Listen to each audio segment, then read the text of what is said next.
Hi friend, ఎలా ఉన్నారు? అందరూ బాగున్నారా? ఇదిగోండి, మేము ఈరోజు చికెన్ పచ్చడి పెడుతున్నాము. అంటే మా ఇంట్లోకి మేము తినటానికని.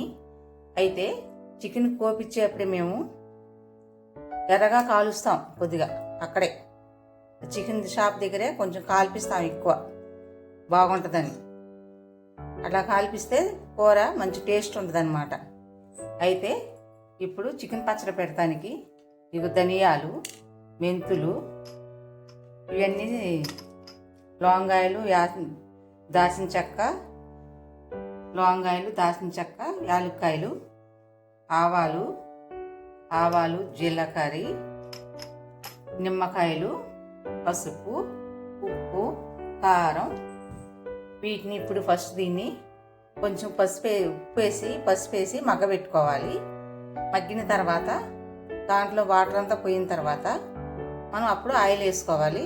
మళ్ళీ కలుద్దాం. ఇదిగోండి, నేను చికెన్ పచ్చడి పెడుతున్నానని చెప్పాను కదా. ఇప్పుడు ఇది శుభ్రంగా ఆయిల్ నీరంతా శుభ్రంగా ఇనికిందండి. ఇప్పుడు ఇది చికెన్లో ఉన్న ఇది వచ్చేసింది, ఆయిల్ వచ్చింది, మంచిగా ఆయిల్ వచ్చింది. దీంట్లో ఆయిల్ వేసుకోవాలి. ఇప్పుడు మనం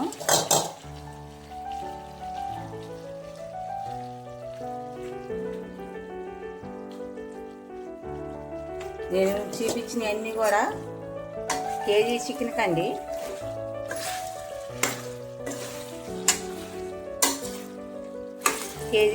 అన్నీ నేను చూపించిన అన్నీ కూడా చక్కగా కోడిని కోపించినప్పుడు మీరు కొంచెం రెడ్గా వచ్చేట్టుగా కాల్పించుకోండి. అక్కడ కాల్స్తే మంచిగా నీ శ్వాసం లేకుండా చాలా కర్రీ చేసుకున్నా, పచ్చడి చేసుకున్నా, ఫ్రై చేసుకున్నా చాలా బాగుంటుందండి. అలా ఇప్పుడు గ్యాస్ వెలిగించా, తాలింపు పెట్టుకోవాలన్నమాట. ఆయిల్ వేస్తున్నాం చూడండి ఒకసారి. మన ఆయిల్ మనకి ఎంత కావాలంటే అంత వేసుకోవాలి. ఎండుమిర్చి వేస్తున్నా ఇప్పుడు.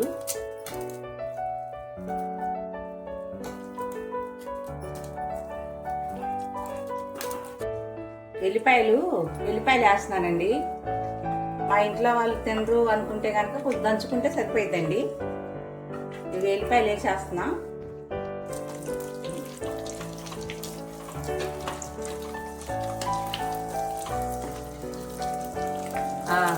మంచి స్మెల్ కోసం ఎల్లిపాయ వేస్తున్నానండి. మంచి స్మెల్ వచ్చింది చట్నీ. ఇదిగోండి, ఇప్పుడు కరివేపాకు వేస్తున్నా.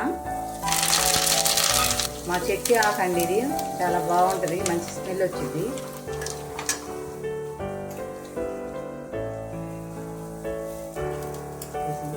అల్లం వెల్లుల్లి పేస్ట్ 2 స్పూన్లు వేసుకోవాలండి. 3 స్పూన్లు అండి. ఎందుకంటే నీళ్ళు వాసన కావాలి కదా,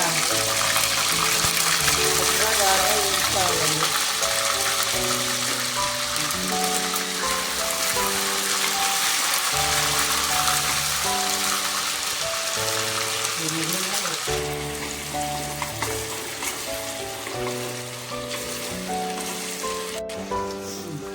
అల్లం వెల్లుల్లి పేస్ట్ దేనికంటే గ్రేవీ కోసం అండి.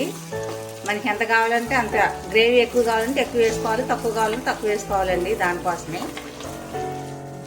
ఇదిగోండి, అల్లం వెల్లుల్లి పేస్ట్ వేసాను కదా, దోరగా వేగిందండి. ఇందాక దాల్చిన చెక్క, ధనియాలు అన్నీ చూపించా కదా. ఇప్పుడు అది మిక్సీ పెట్టాము. ఇప్పుడు పొడి వేస్తున్నాను అనమాట. 3 స్పూన్లు అండి.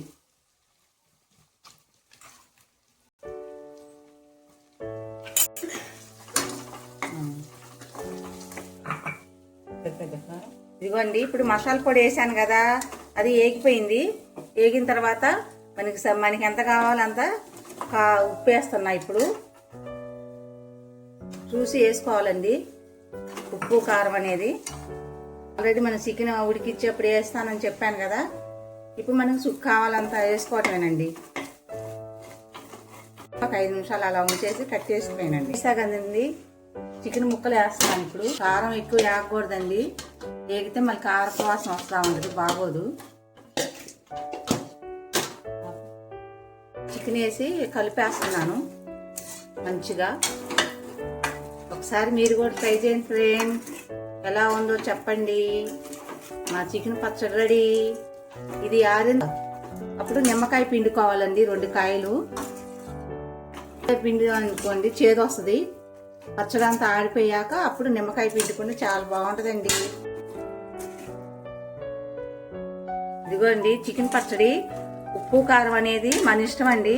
చికెన్ పచ్చడి అంటే నీసు కాబట్టి ఎక్కువ పట్టిద్ది ఉప్పు కారం. మనకి ఎంత కావాలని మనం ఎంత తింటాం అంత వేసుకోవటమేనండి. దానికంటూ కొలత ఏం లేదు, చూసి వేసుకోండి. కాకపోతే పచ్చడి ఆరిన తర్వాత నిమ్మకాయ పిండుకోవాలి ఫ్రెండ్. పచ్చడి అయితే రెడీ. పిండామనుకోండి వేడి మీద చేదు వస్తుందండి. చల్లగా ఆరిన తర్వాత పిండుకోవాలి. చూడు ఎంత బాగుందో చూస్తుంటే. చాలా మంచి స్మెల్ అవుతుంది ఫ్రెండ్ చికెన్ పచ్చడి. మీరు కూడా ఇదిగోండి. ఇప్పుడు పచ్చడి చల్లగా ఆరిపోయింది. ఆరిపోయిన తర్వాత నిమ్మకాయ రసం వేస్తున్నాను. అంటే మేము 2 కాయలు వేసామండి. మీకు కేజీ చికెన్కి మేము 2 కాయలు వేసామండి. మీకు ఎంత కావాలంటే అంత వేసుకోవచ్చు. పులుపుని బట్టి మనం తినేదాన్ని బట్టి ఏదైనా సరే కారం, ఉప్పు, నిమ్మకాయ మనం తినేదాన్ని బట్టి వేసుకోవాలి. చికెన్ పచ్చడి అయితే రెడీ.